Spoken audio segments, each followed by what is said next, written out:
মায়ের পেটে গড়ে ওঠে একটি জীবনের ভিত্তি। তাই গর্ভাবস্থায় সঠিক পুষ্টিকর খাবার খাওয়া শুধু মায়ের জন্য নয়, শিশুর সুস্থ ভবিষ্যতের জন্য অত্যন্ত জরুরি। আজ জেনে নিন সেই 7টি খাবার যা আপনার অনাগত শিশুর বেড়ে ওঠার জন্য একেবারেই অপরিহার্য। 1. ডিম।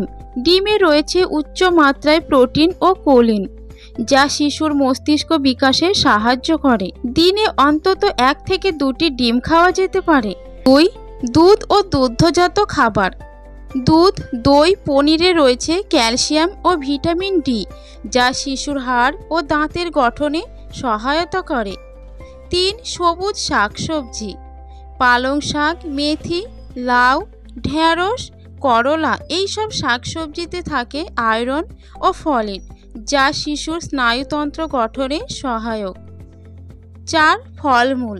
বিশেষ করে আপেল, কলা, আম, কমলা এই ফলগুলোতে রয়েছে অ্যান্টিঅক্সিডেন্ট ও ভিটামিন সি, যা শিশুর রোগ প্রতিরোধ ক্ষমতা বাড়ায়।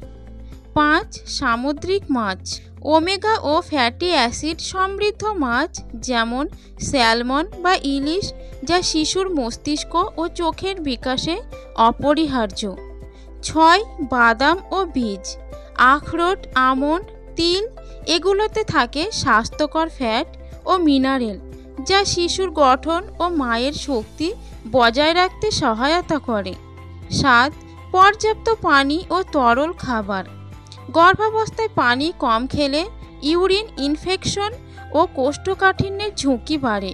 প্রত্যেক দিন অন্তত 8 থেকে 10 গ্লাস পানি পান করুন এবং মাঝে মাঝে ডাবের পানি বা লেবু পানি খেতে পারেন।